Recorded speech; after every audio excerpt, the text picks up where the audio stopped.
Que ya tenemos nuestra última mentoría del día de hoy a cargo de una de las personas que nosotros consideramos muchísimo, no solamente por el valor que está aportando, sino también por el impacto y la cantidad de personas que está llegando todos los días con su contenido. Es contenido valioso, es contenido que nos encanta ver porque no solamente lo hace de una manera muy cálida, sino también es información que a todos nos incumbe en el tema de números, en el tema de finanzas principalmente, y esa es su especialidad. Así que, sin más preámbulos, vamos a darle pie a iniciar la última mentoría del día de hoy para una de las personas que justamente ha venido ya 10 años emprendiendo, 7 años invirtiendo y 3 años generando contenido, que seguramente ustedes ya lo han visto y lo están revisando todos los días. Fundador de Invierte Joven y Manos Latam, ha elaborado en Alicorp, creador del libro Código Dinero y El valor del fracaso. 2 librazos que seguramente si ustedes ya lo han revisado o todavía no han tenido la oportunidad, les recomiendo. Y una especialización en coaching ejecutivo, liderazgo organizacional acreditado por LATAM Coaching Network de LCN. No es más que justamente uno de los mentores que más emocionados estábamos de presentar. Acaba de llegar, está muy emocionado también de poder verlos a ustedes, de verte a ti, emprendedor, que estás empezando o que vas a iniciar. Bienvenido, Cristian Arens. Hola chicos, ¿qué tal? ¿Cómo están? Estoy muy feliz, muy emocionado de estar aquí con ustedes. Muchas gracias por la presentación. Hoy voy a hablar de un tema que para mí es muy interesante y pocas veces hablo, y es justamente emprendimiento, startups y la parte de inversión ángel. Les voy a contar un poco mis experiencias como emprendedor. De hecho, van a conocer los fracasos que he tenido manejando una startup, van a conocer todos los éxitos que he tenido también creando otras, y luego lo que he visto para poder invertir de manera ángel en startups. Así que primero quiero empezar contando mi historia, es decir, cómo es que todo esto empezó, por qué comencé a emprender, qué es lo que buscaba, y probablemente dentro de eso ustedes se puedan imaginar o puedan estar en una posición similar a la cual yo estaba hace unos años. Así que yo en este momento tengo 28 años, yo, como bien me mencionaron, hace 12 años comencé a emprender, cuando tenía 16, ahí puse mi primer como gran negocio que ahora les voy a contar. Hace 9 años ya que comencé a invertir, y hace 5 años que estoy, bueno, casi 5 años que estoy creando contenido. Entonces hoy quiero compartirte por qué es que yo empecé a emprender, por qué es que yo empecé a invertir, y darte herramientas para que tú también puedas emprender o invertir de manera ángel en algún momento. Así que lo primero es, ¿por qué decidí emprender? Yo vengo de un ambiente familiar, de amigos, que yo veía que trabajaban siempre en algo por necesidad y no necesariamente por pasión. Y eso es algo que a mí me marcó desde muy pequeño. Yo cuando era más chico, yo tenía 15, 16, 14, yo veía personas trabajando por necesidad todo el tiempo en algo que no te apasionaba realmente, que tú veías y decías, no es lo más divertido. Y yo en ese momento dije, quiero un camino diferente. Y yo realmente cuando dije quiero un camino diferente, vi al emprendimiento como la única salida. Dije, ok, no quiero estudiar, sacar buenas notas, entrar a una universidad, conseguir un buen trabajo y tener una vida tradicional. Ojo, no está mal, simplemente no era lo que yo quería en ese momento. Y yo dije, emprender es la forma de poder salir de este camino tradicional.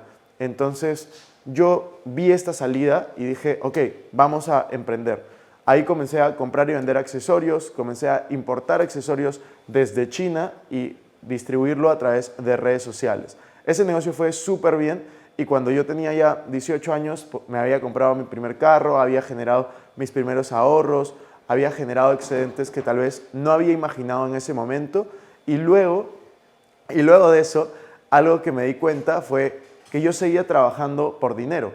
O sea, yo tenía un emprendimiento que era exitoso, entre comillas, en ese momento, me generaba rentabilidades, pero estaba sacrificando gran parte de mi vida joven en ese momento, ¿no? Yo no podía salir de fiesta los viernes o los sábados porque tenía que atender los pedidos que llegaban para mi empresa. Yo no podía hacer muchas de las cosas que en ese momento estaban haciendo otros de mis amigos para tener esos resultados. Entonces, el primer aprendizaje que tuve es, si es que tú quieres tener éxito en lo que sea que tú te propongas, vas a tener que tener claras tus prioridades.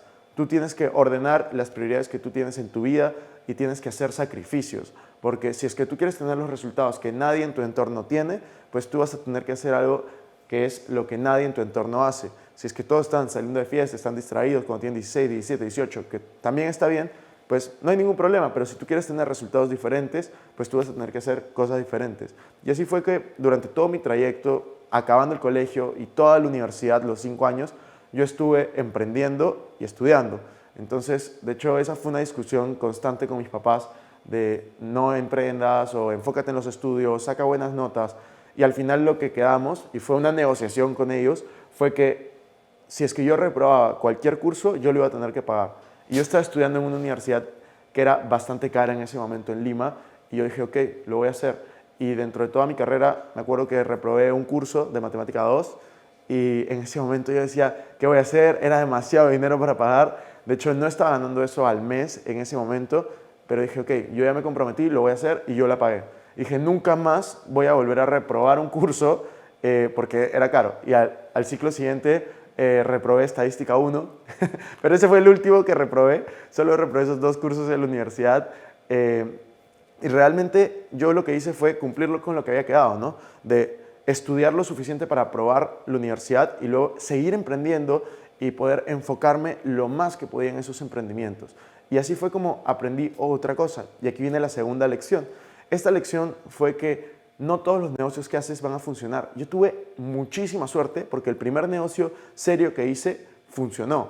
No fue solo suerte, fue suerte, constancia, enfoque, pero fue suerte que haya elegido un modelo de negocio como el de importación de accesorios y distribución por redes sociales en ese momento y con esos productos. Entonces, lo segundo que tienes que saber y que yo estaba mencionando es no va a funcionar necesariamente tu primer negocio. Pero lo que tú aplicas en tu primer negocio y lo que tú aprendes en ese momento te va a servir para el futuro, te va a servir para que luego tú puedas aplicarlo en cualquier otro negocio. Entonces, eso es lo segundo que yo quería compartir con ustedes. Nunca vas a perder cuando emprendes. Lo primero es, tú vas a ganar o dinero o vas a ganar experiencia.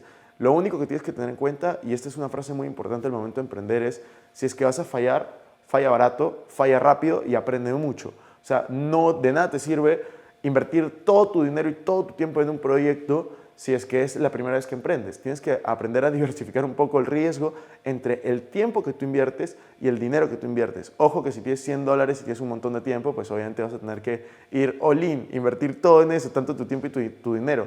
Pero si ya tienes cierta masa crítica de dinero, pues depende de la versión a riesgo, depende de tu perfil, pero yo no sería una persona que invierte todo mi dinero y todo mi tiempo en un mismo proyecto en este momento. Entonces, eso es muy importante que también lo aprendan y yo creo que es la parte número 3. Cuando tú emprendes, grábate esta frase. Vas a fallar, vas a aprender, vas a salir adelante. Entonces, la frase que yo tenía, porque de hecho yo a los 21 años emprendí con una startup, que ahora les voy a contar. A los 21 años yo emprendí con una startup en el sótano de mi casa y puse la frase de falla barato, falla rápido, aprende mucho.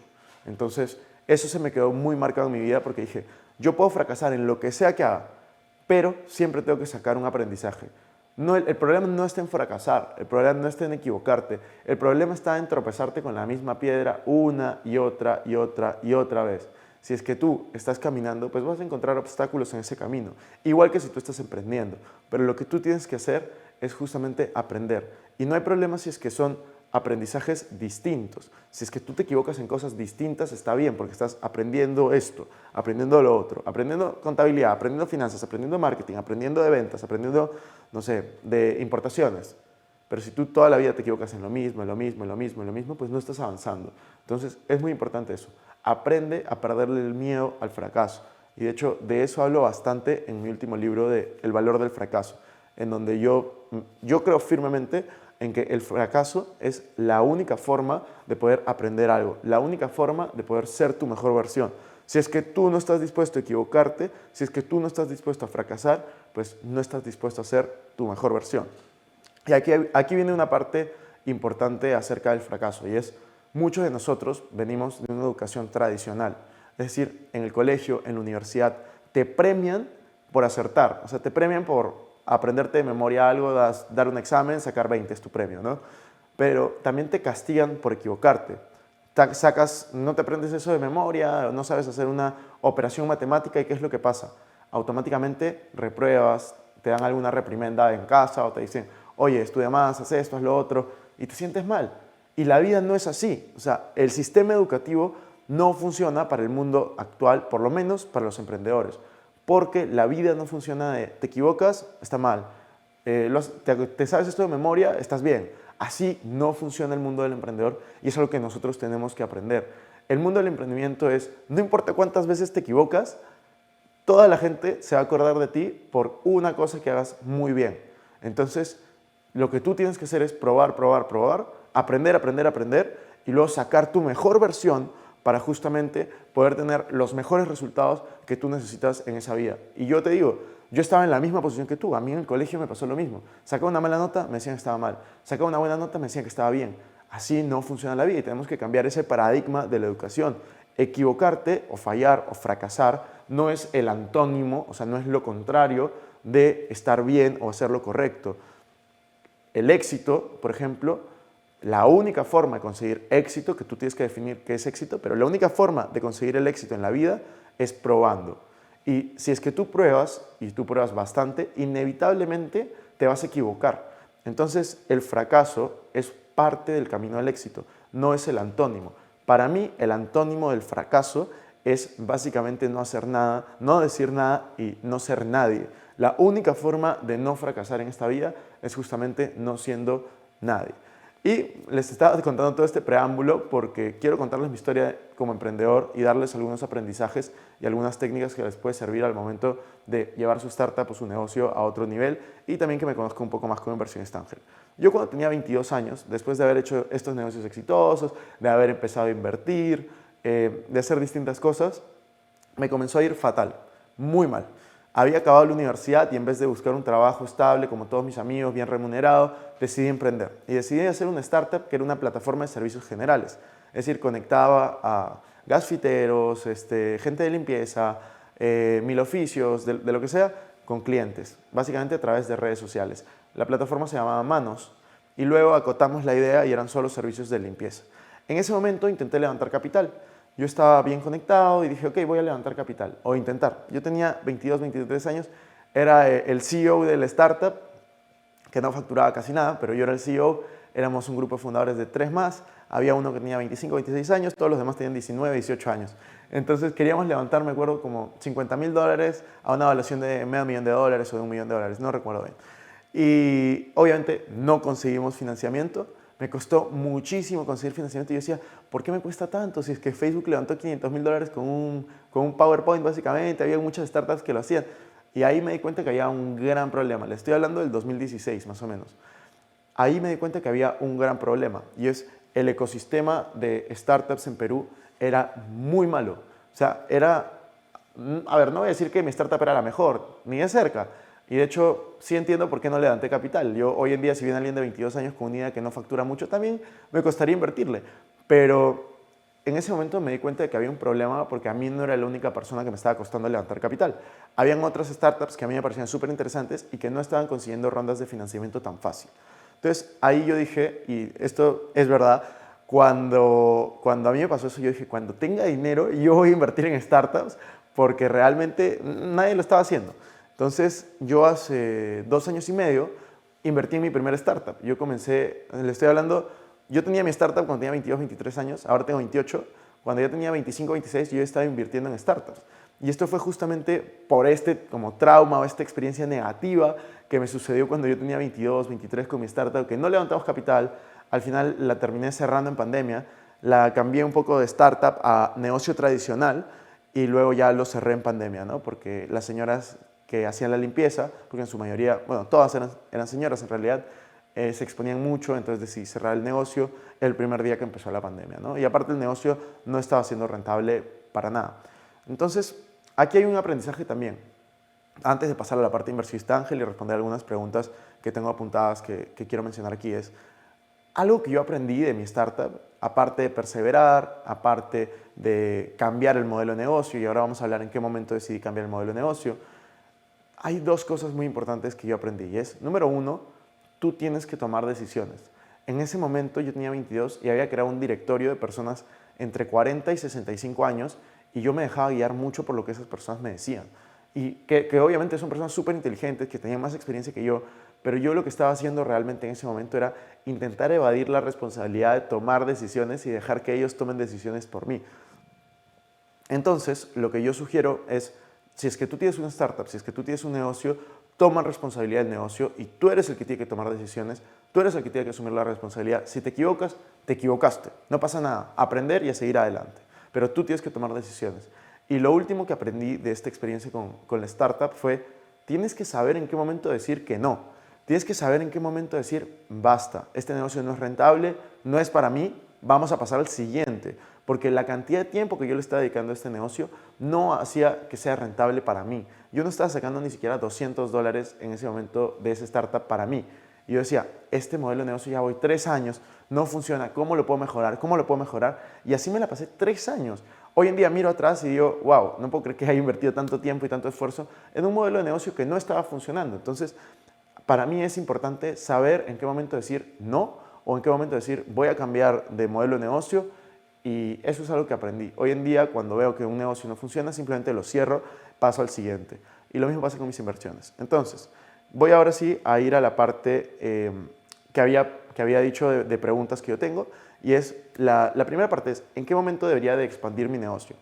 Para que sepan, yo en este momento tengo varios negocios. Hay algunos que he empezado hace poco, entonces no puedo compartir mucho, pero en modelo de startups yo tengo 1,5, y negocios que estoy manejando ahorita son 4. El principal negocio que yo tengo es alrededor de la creación de contenido.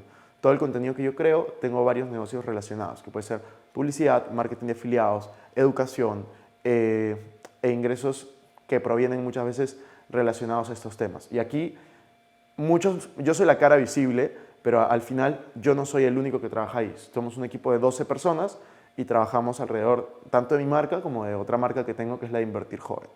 Luego tengo un negocio que acabo de comprar de una cevichería, por ejemplo, que he comprado y que tengo un plan de expansión, y ahora voy a hablar un poco de esto.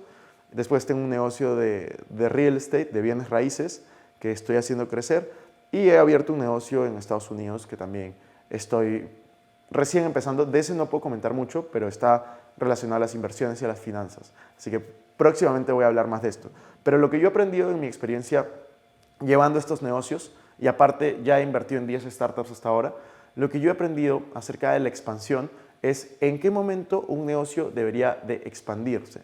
Lo primero es, hay 2 formas de expansión, ¿no? La primera es expansión geográfica, expansión de equipo. Lo que yo me he dado cuenta es, lo más importante es primero construir un equipo. O sea, tú no puedes expandir un negocio sin primero construir y tener unas bases bien sentadas del equipo. Es decir, funciones determinadas y sobre todo procesos, y que tengan responsabilidad sobre ese proceso. Cuando tú contratas a alguien, para mí lo más importante no es cuánto tiempo se sienta en una silla o si es que está presente en un lugar o en otro. Para mí lo más importante cuando contrato a alguien es que sea responsable de un proceso clave en mi empresa. O sea, si es que yo contrato a alguien, yo no lo voy a medir por el tiempo que él o ella esté en mi empresa. Yo lo voy a medir por el proceso determinado de ese negocio. Si es que hay resultados, pues todo bien. Si es que no hay resultados, pues todo mal. Un proceso clave, por ejemplo, en mi empresa es la adquisición de clientes, adquirir clientes. Entonces, yo tengo una persona que justamente trabaja en adquirir clientes. Cada vez que adquiere clientes, lo anotamos y podemos ver cómo fue su rendimiento mes a mes. Tengo otra persona que es responsable de los diseños, por ejemplo, de mi canal de YouTube, de las miniaturas. En YouTube tú puedes medir, por ejemplo, cuál es el click-through rate, el CTR. Entonces tú puedes saber qué tan bien o mal le fue a la miniatura de manera objetiva, entre muchos otros procesos que hay dentro de mi empresa. Lo importante es poder saber ubicar esos procesos y asignar esas responsabilidades a ciertas personas. Dentro de, obviamente, mis otros negocios, por ejemplo, la cevichería que he comprado con unos amigos, yo me estoy encargando ahora de la parte de crecimiento. Entonces, yo tengo que ver hacia dónde nos vamos a expandir, si es que necesitamos levantar capital, hacia dónde vamos a ir. Tenemos 2 amigos que están encargados de la operación, del día a día, de estar allí. Tengo otro amigo que está encargado, que es otro de los socios, que está encargado de la venta por delivery, de la parte de marketing digital. Entonces, tú tienes que saber con quién te asocias y qué es lo que cada una de esas personas va a ser responsable.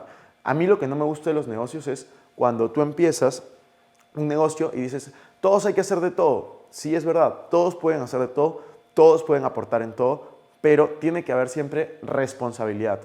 ¿Quién va a ser responsable de este proceso clave?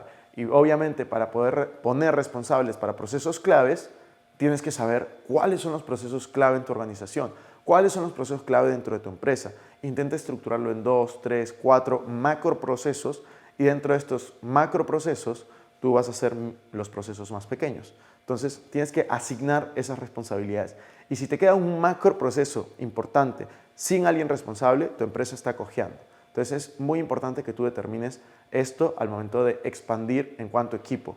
Tú asignas a una persona en tu equipo justamente para cada uno de estos procesos. Esto se hace cuando ya tienes uno, o has levantado capital, o dos, estás haciendo bootstrapping, estás creciendo tus ventas sin levantar capital y ya te permite para poder contratar a gente.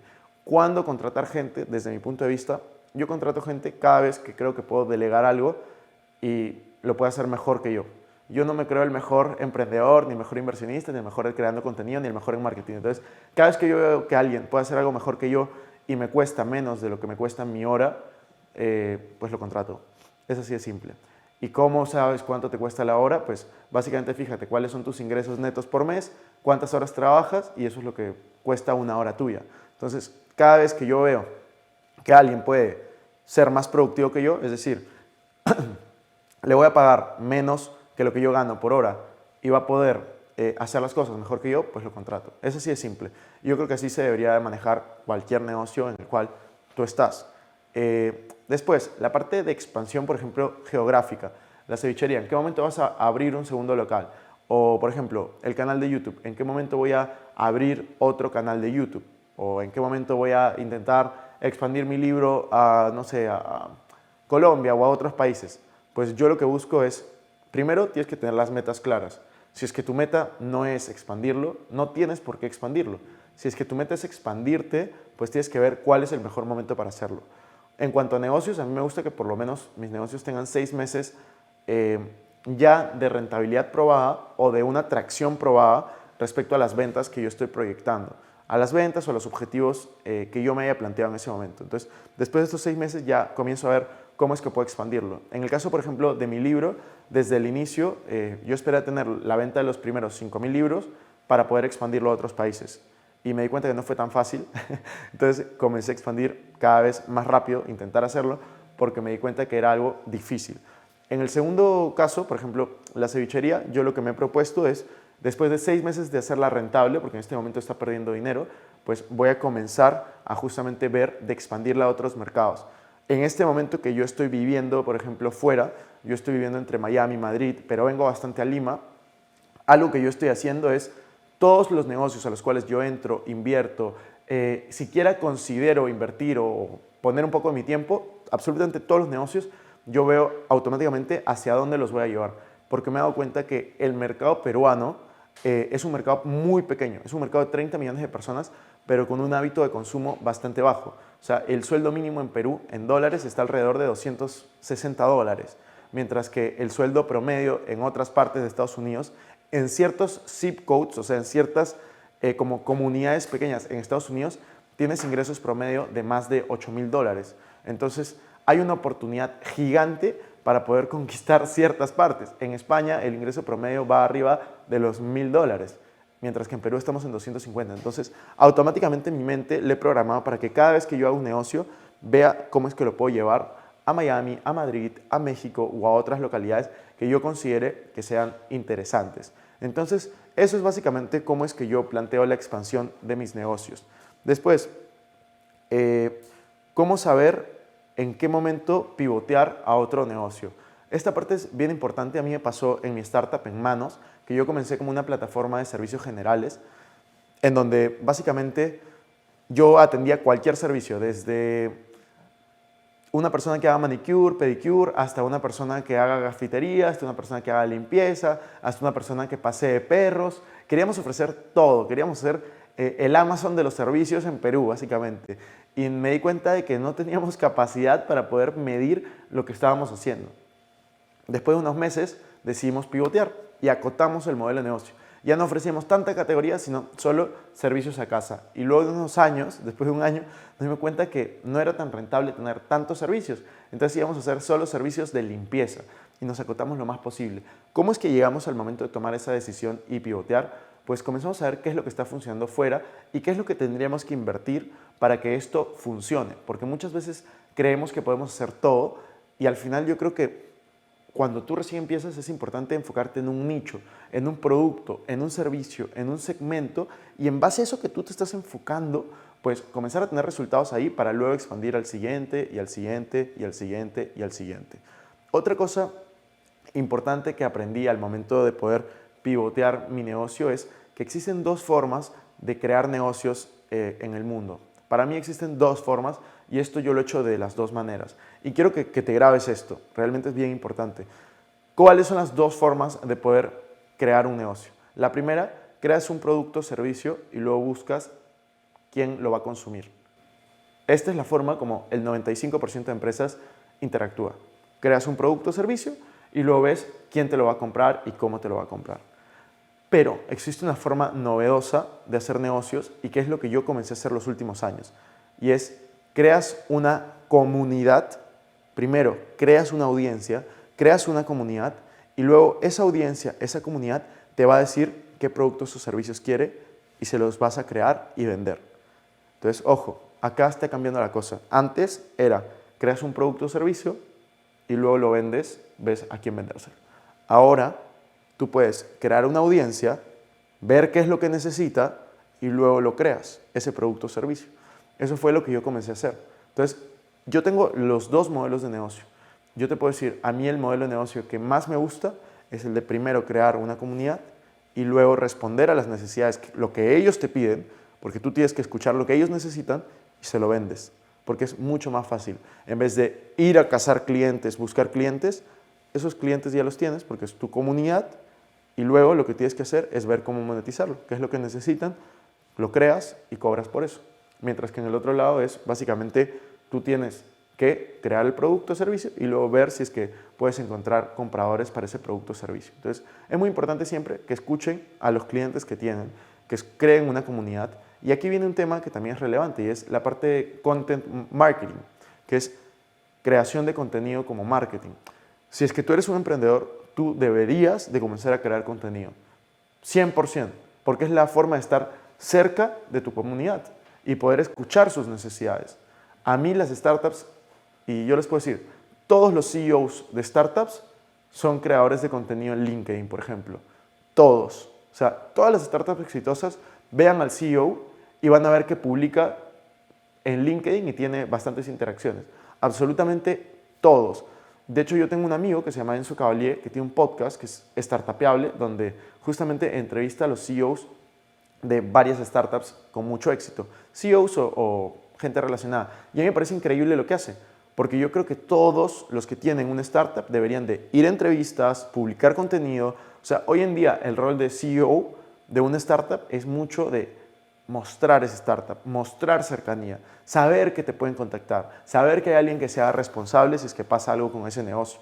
Tienen que poner cara a sus empresas y tienen que ustedes comenzar a publicar contenido de la manera como ustedes vean preferente, pero comiencen a crear contenido por lo menos en LinkedIn, por lo menos en Twitter.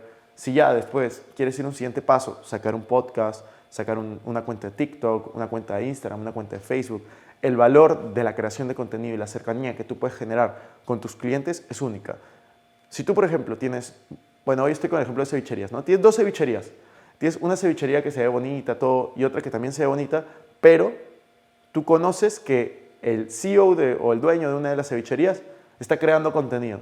Tú vas a consumir, si son similares, a la cevichería que tiene a la persona que está creando contenido. ¿Por qué? Porque tú vas a sentir cercanía, tú vas a sentir que lo conoces, tú vas a sentir que es tu amigo, tú vas a sentir que lo estás apoyando y por último, tú vas a sentir que si pasa algo, sabes con quién quejarte o con quién conversar por lo menos. Entonces, es importante que tú generes esa cercanía y comiences a crear una comunidad si es que aún no la tienes. Ahora, a ver, es momento de endeudarme, debería de endeudarme al momento de crear una empresa. La respuesta es, depende de ti.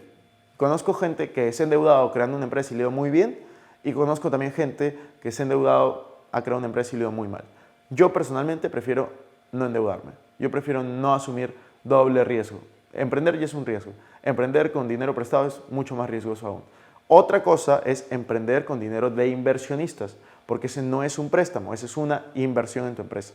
Ahí están dividiendo riesgos. Después, ¿es momento de vender mi empresa? Nunca he vendido una empresa. De hecho, no he vendido una empresa, pero yo te diría, depende también de ti, en qué momento te encuentras. Por ejemplo, lo que sí he tenido es, me han intentado comprar mi participación en una startup y eso no lo he vendido, porque yo pensaba que no era el momento de salir. Entonces, depende muchísimo de ti. Ahí no tengo experiencia para responder. Otra cosa importante es, de las 10 startups que he invertido, y no quiero dejar pasar esta parte, es cuál es mi criterio para poder invertir en startups. Si quieren saber en qué startups he invertido, están en mi perfil de LinkedIn. No hablo mucho de esto normalmente, de hecho, ni he hecho video. Creo que he hecho un video de por qué invierto en startups. Ya les conté el por qué, es básicamente porque yo no conseguía dinero cuando tenía mi startup y creo que es algo, o sea, no solo lo hago por eso, creo que puedo ganar dinero, pero es una manera de estar cerca del ecosistema, de apoyar a los emprendimientos que a mí me gustan y obviamente al final generar sinergias. Porque cuando yo invierto en startups, y esto es bien importante, solo invierto en startups que yo creo que puedo aportarles valor. O sea, no solamente dinero, sino valor. Entonces, mis principales inversiones, y ustedes lo pueden ver, es EdTech, startups de educación, PropTech, startups de inmuebles y FinTech, startups de finanzas. Porque yo creo que si yo creo contenido sobre estos temas, finanzas, inversiones, educación, pues puedo ayudar a esta clase de startups. Es por eso que invierto en esta clase de startups.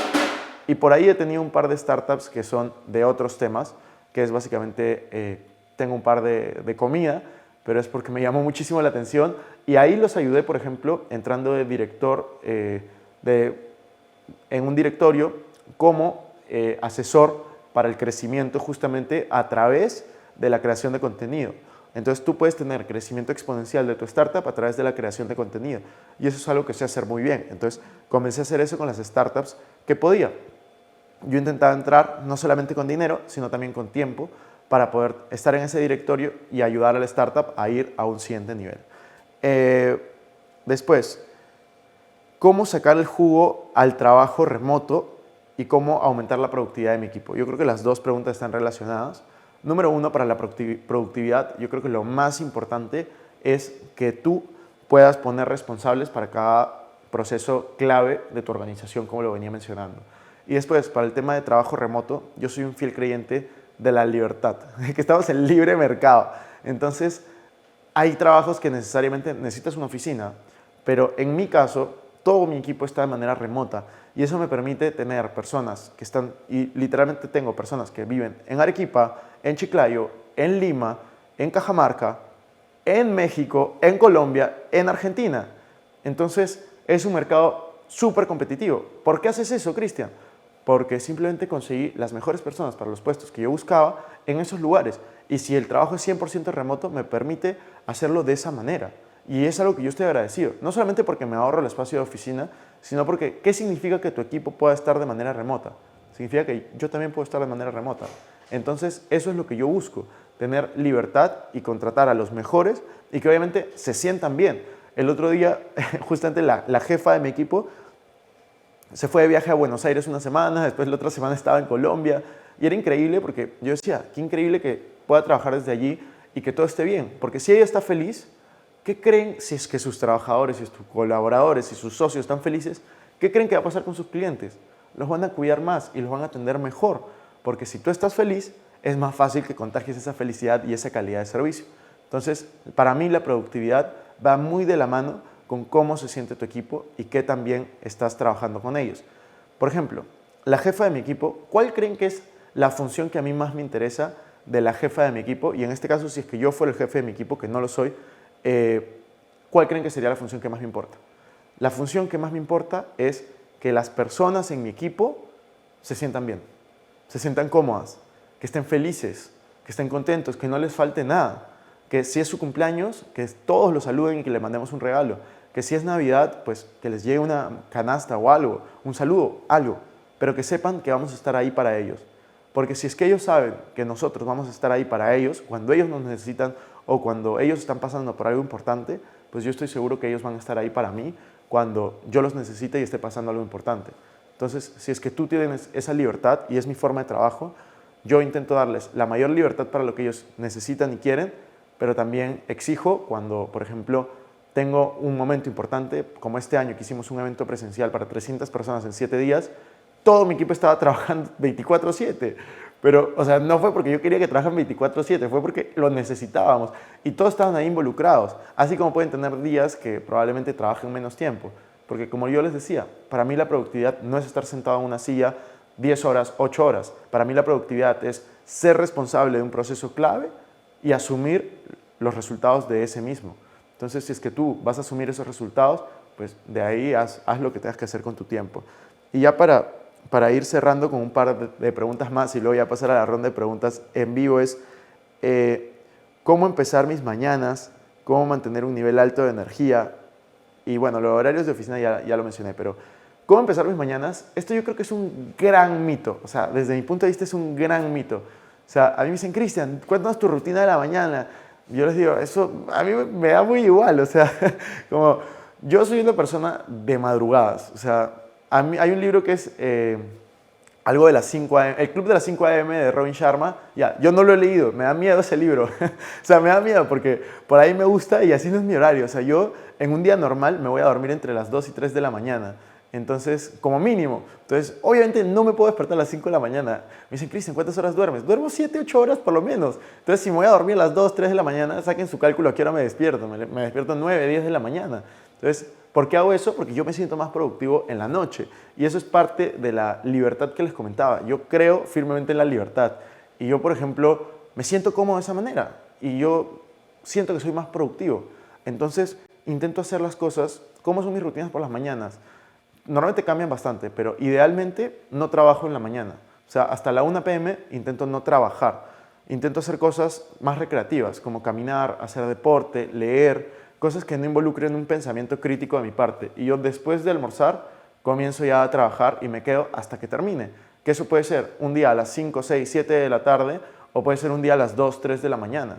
Entonces, eso es básicamente lo que yo hago. Lo que sí tengo, y que no es una rutina de mañana, son hábitos. Yo tengo hábitos muy marcados en mi vida. Hábitos como todos los días yo leo 30 páginas. Todos los días yo veo videos o aprendo algo nuevo. Todos los días yo hago preguntas. Todos los días yo agradezco. Todos los días yo camino.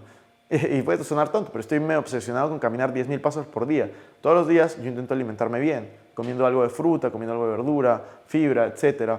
Todos los días yo intento ser mejor. O sea, todos los días. Entonces, eso es algo que con interés compuesto justamente va a tener grandes resultados y te va a apartar de cualquier otra persona que sea promedio. Porque si tú quieres tener, como yo les dije al inicio, una vida fuera del promedio, tú tienes que ser fuera del promedio, tú tienes que hacer cosas distintas. Entonces, ya para ir cerrando el tema de emprendimiento y el tema de inversión ángel, yo creo realmente que la inversión ángel te abre muchas puertas. Te permite conocer gente que probablemente no hayas podido conocer antes, te permite estar en la cima de la innovación, cosa que a mí me encanta, o sea, estar rodeado de emprendedores, de gente que esté innovando. Y por otro lado, si tú eres un emprendedor, yo te digo, evalúa primero si es que lo que estás haciendo realmente te apasiona. Número 2, evalúa cuál es tu momento, si es que es momento de levantar capital, si es que es momento de hacer bootstrapping, que bootstrapping es básicamente vender, vender, vender e ir creciendo con tus propias ventas. Y evalúa también, para mí lo más importante cuando tú emprendes es, número 1, propósito. Hacia dónde vas, qué es lo que quieres lograr, te apasiona, te emociona. Número 2, equipo. Si es que tú estás rodeado con gente que no confías, ni lo pienses, deja ese emprendimiento. Tienes que rodearte de gente en la cual tú confías.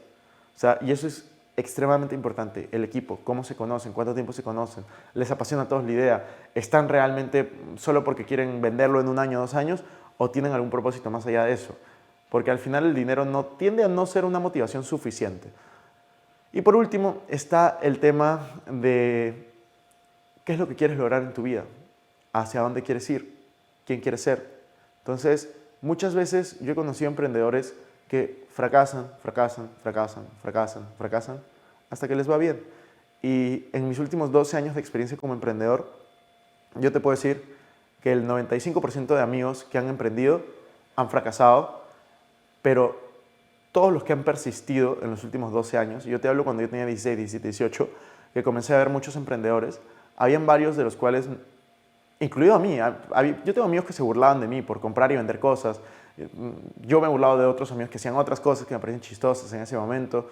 Yo te puedo decir, lo que ha pasado en los últimos 10 años es, todos los que han persistido han logrado cosas muy fuera del promedio. Ya, así como hay otros que simplemente tú veías y decías, wow, este emprendedor, como que primer puesto de no sé qué lugar, tiene tal cosa, tal otra, viene de tal familia, y le dio fatal porque no persistió. Lo más importante es, si es que tú crees que algo es posible, entonces tú lo puedes lograr. Si es que tú puedes imaginarlo, tú puedes crearlo. Si es que tú te visualizas como emprendedor, persiste. Y la vida es una montaña rusa, disfrútala. O sea, vas a tener momentos arriba, vas a tener momentos abajo, disfruta de los dos. Sé humilde cuando estés arriba, aprende mucho cuando estés abajo y al final vas a poder lograr grandes cosas. No necesariamente con el emprendimiento que estás hoy, es con el emprendimiento que vas a terminar. Pero con lo que sí vas a terminar es con la experiencia del emprendimiento que tienes hoy. Crear contenido, tener una cevichería, tener estos dos negocios que les he contado, uno de bienes raíces y el otro de inversiones, no eran mi idea hace 10 años, hace 12 años. Yo no tenía idea de eso. Yo hace 12 años lo único que sabía hacer era importar de China y vender por Facebook. Era lo único que hacía. Y todo eso me llevó a hacer distintos negocios, distintas cosas, que en ese momento me fueron muy mal, porque yo he ido muy mal en varios negocios, hasta que me fue bien. Y la gente que me conoce hoy en día, o la gran mayoría, me conoce por las cosas que me fue bien, no por las cosas que me fue mal. No conocen los negocios que hice de compra y venta de ropa, de sacar una marca de ropa, de organizar fiestas, de hacer una y otra cosa que salía mal, que por eso les dije que llegué a un momento en el que estaba bastante mal financieramente, cuando tenía 22, 23 años en mi startup, Manos. Entonces, yo te digo, la vida es así, disfrútala, sé constante, intenta ser siempre tu mejor versión, intenta rodearte con mejores personas que tú. Y algo que yo te puedo dejar es, lee, porque al final todos los problemas que tú tienes en la vida, alguien más los ha tenido.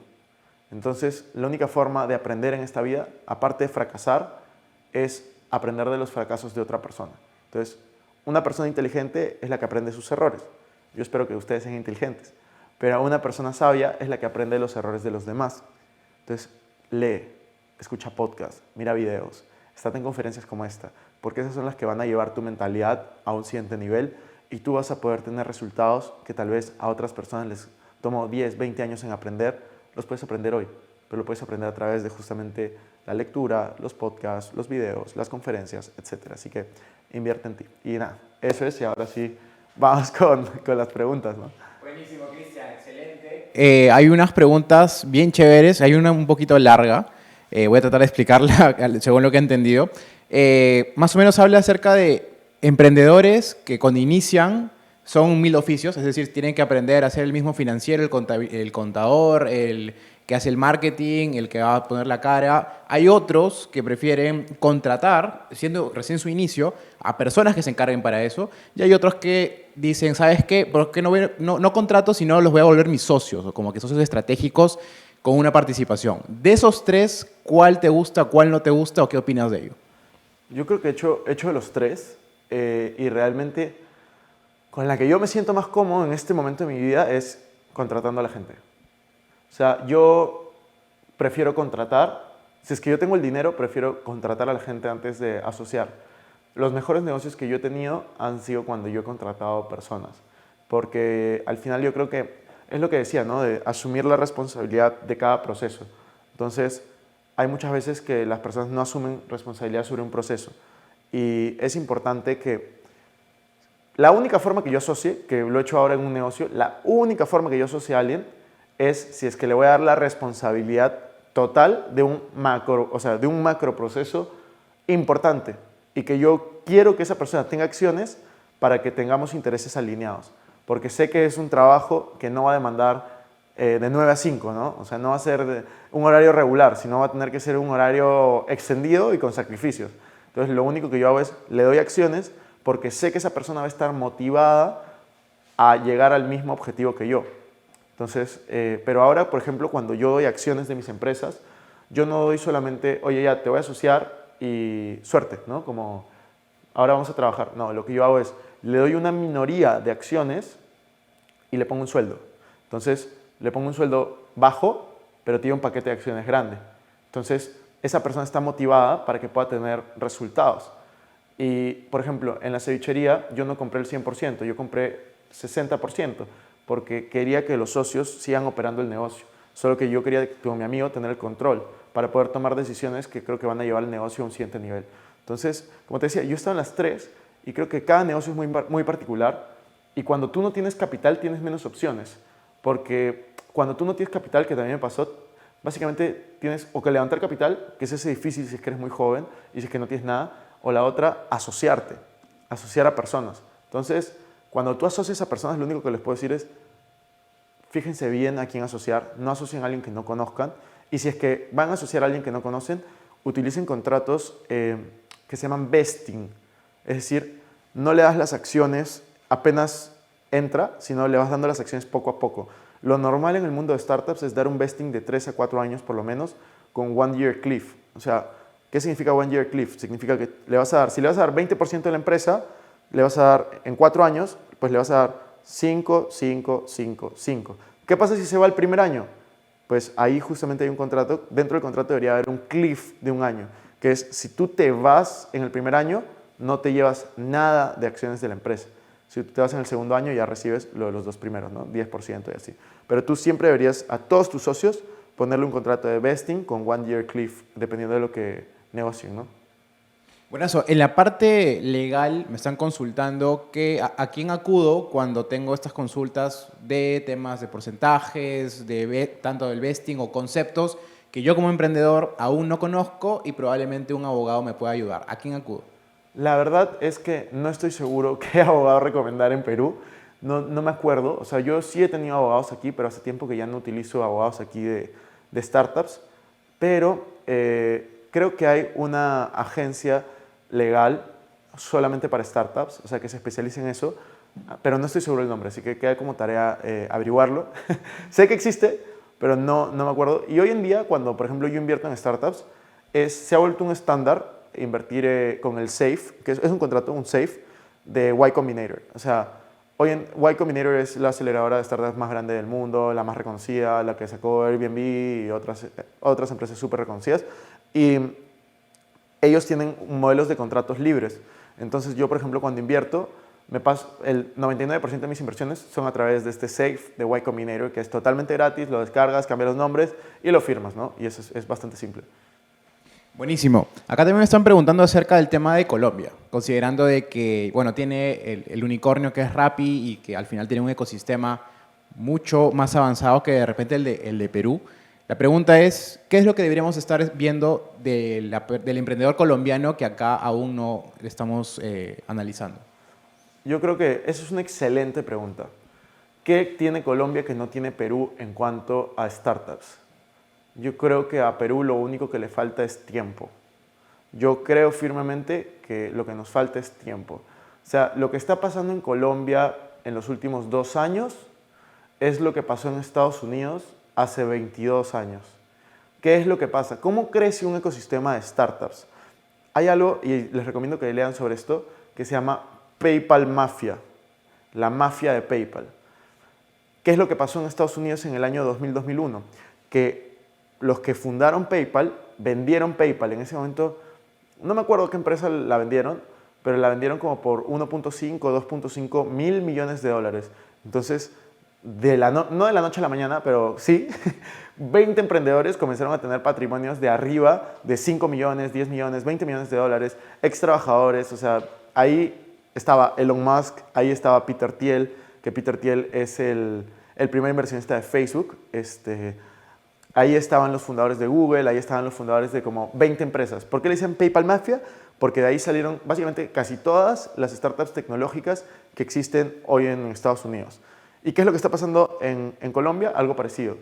Se llama la Rappi Mafia, ¿no? Que le están cambiando de nombre a la Rappi Magia, pero es básicamente lo mismo. Cuando sale un unicornio, cuando sale una empresa de mucha valorización y inyectan ese dinero a esos emprendedores, lo único que esas personas saben hacer, o no lo único, pero lo que más les gusta es emprender y crear cosas tecnológicas. Entonces, imagínate que a toda una empresa de tecnología comienza a llegarle millones de dólares a cada uno de sus trabajadores. ¿Qué es lo que van a hacer? Aparte de comprarse casas o buenos carros, pues lo que van a hacer es comenzar a crear cosas nuevas. Y yo creo que eso es lo que le falta a Perú. En Perú no ha habido una empresa que llegue a valer más de 1.000 millones de dólares como startup, pero sí hay empresas que están cerca, ¿no? Como Creana, que está bastante cerca. Y yo creo realmente que es simplemente cuestión de tiempo y que haya una startup que sea vendida por montos de esta magnitud para poder hacer crecer el ecosistema. Y para eso justamente estamos los inversionistas ángeles, ¿no? Todos los que estamos en el ecosistema peruano estamos impulsando a que esto suceda. O sea, yo creo firmemente que esto va a pasar, que es cuestión de tiempo, y yo creo que Colombia no tiene nada que no tenga Perú, simplemente es cuestión de tiempo.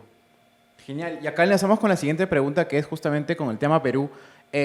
Considerando lo que sí tiene Perú, que no tienen otros lugares, yo como emprendedor, en tu caso, Cristian, tú si estuvieras empezando desde cero ahora, ¿dónde deberías estar viendo? ¿En qué cosas o qué puntos, qué mercados que hay ahora mismo u oportunidades deberías estar viendo ya? Yo, como les mencionaba, toda mi visión está puesta fuera. Yo no tengo intenciones de emprender algo local, es algo que solo se queda en Perú. Y algo tan pequeño como puede ser una cevichería, que le he puesto de ejemplo todo el día, pero es un buen ejemplo porque creo que pisa tierra, es un negocio pequeño. Dentro de mi mente no existe la posibilidad de que esa cevichería se quede solo en Lima. O sea, dentro de mi mente es llevarla a Madrid, llevarla a Miami, llevarla a México. Entonces, yo creo que hoy en día y esto sí creo que le falta mucho no solo a los peruanos, hay muchos latinos que tenemos este problema, ¿no?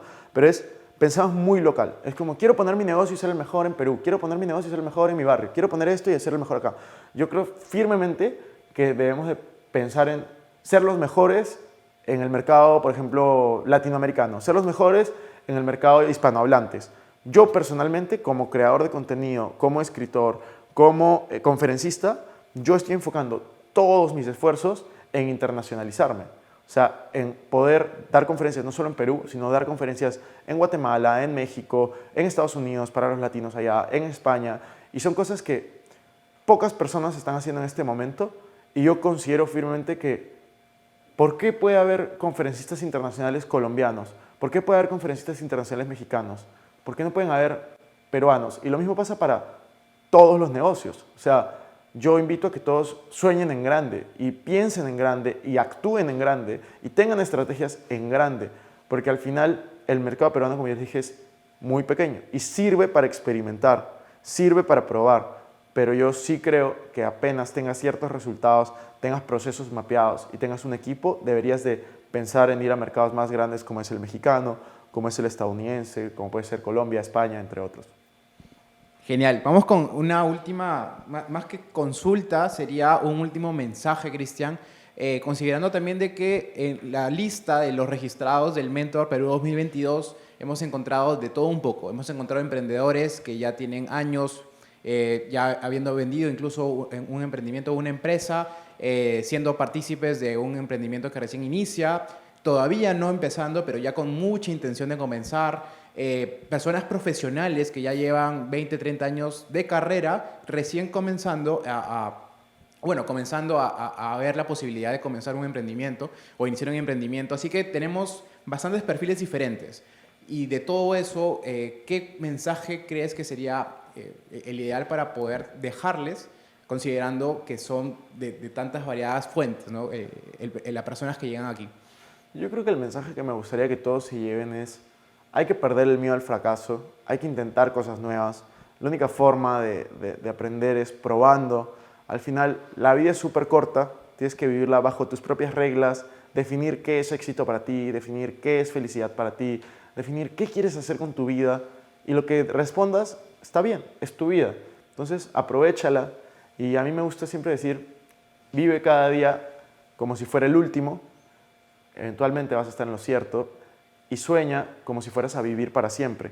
Ten sueños grandes, ten sueños que creas que pueden llegar a ser inalcanzables, pero trabaja para ellos, apúntase allí y al final disfruta, porque la vida, tú puedes estar arriba hoy, abajo mañana, disfruta cada una, aprende de toda esa parte y al final, nada, que disfruten de cada uno de estos momentos, que la pasen bien, que sean felices, que ayuden a los demás y al final que vivan al máximo. Y me gusta cerrar a veces con una frase que es justamente la frase que está al final de mi primer libro, de Código de Dinero, así que los voy a spoilear con esta frase, pero bueno, igual si lo leen se van a olvidar, así que de ahí la leerán de nuevo con emoción, y es: infierno es llegar al final de tus días y encontrarte con la mejor versión de ti y lo que podrías haber llegado a ser.